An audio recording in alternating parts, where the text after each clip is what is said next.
I asked and you beautiful bastards delivered. This is Eleanor Conway.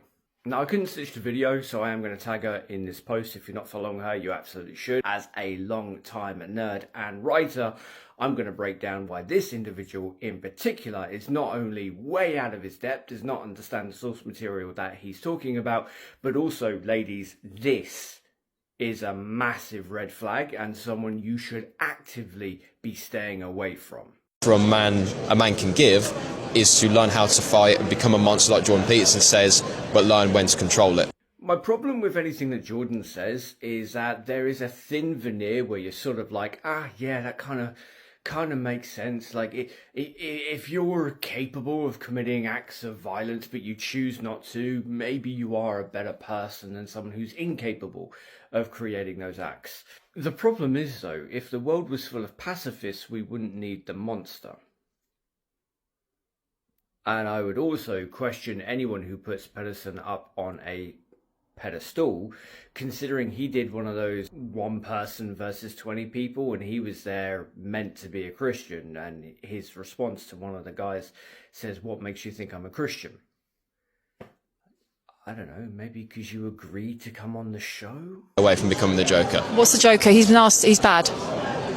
He's well, the Heath Ledger's Joker, he's most likely a soldier that was betrayed. So, like, because when he talks about it, like, when, say, a truckload of soldiers will be blown up, nobody panics because it's all part of the plan. But if I say one measly little mayor's going to die, everyone loses their minds because it's not part of the plan. Do not skip over the fact that this guy is now defending the horrible actions of the Joker. But again, we'll get onto that in a bit.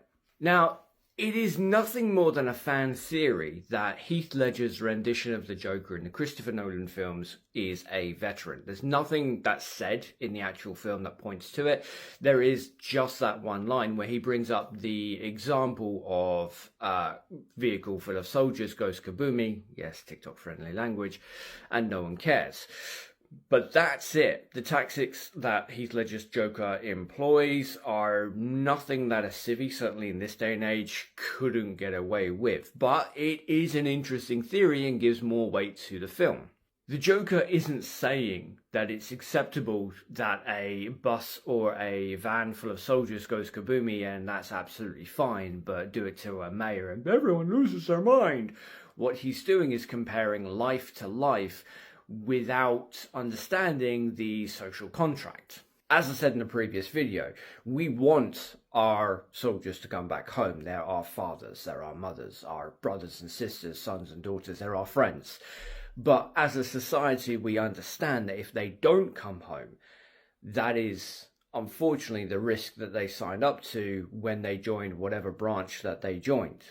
It's not that nobody cares, nobody bats an eyelid. It's that society allows the relevant people to grieve, the family and friends to grieve, and we move on. Whereas a mayor, a doctor, a nurse, a teacher, school kids, there is no societal expectation that they can't come home at the end of the day.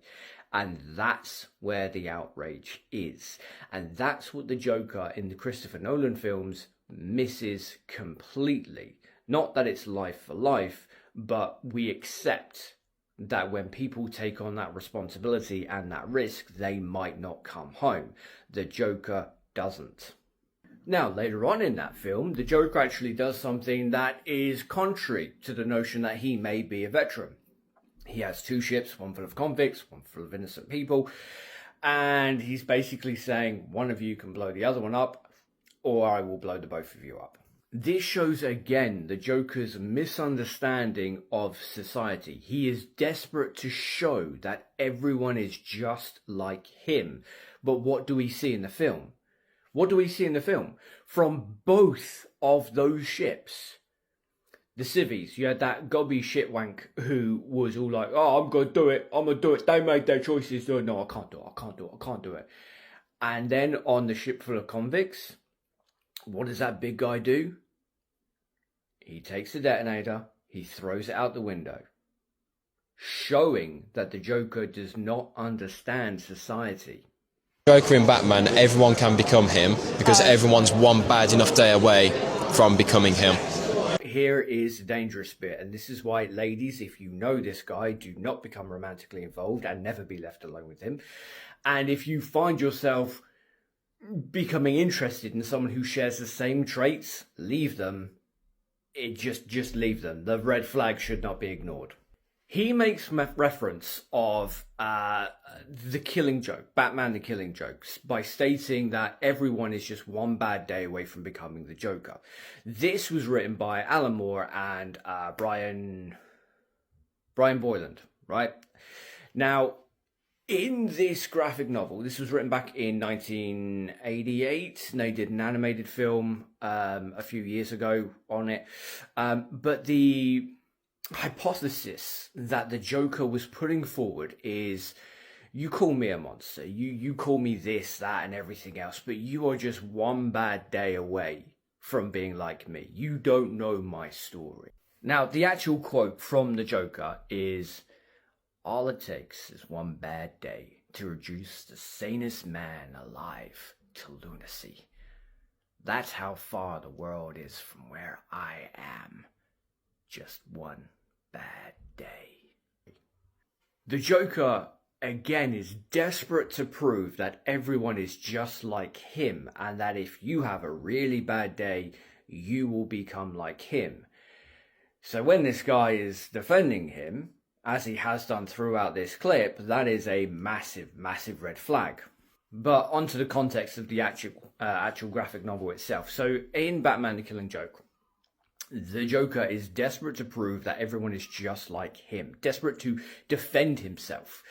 And so what he does is he picks the bastion of morality, the bastion of common decency, a shining light in Gotham, a world that is otherwise engulfed in darkness, right? That is Commissioner James Gordon. Old Jimmy Gordon. We have old Jimmy Gordon. So what does the Joker do?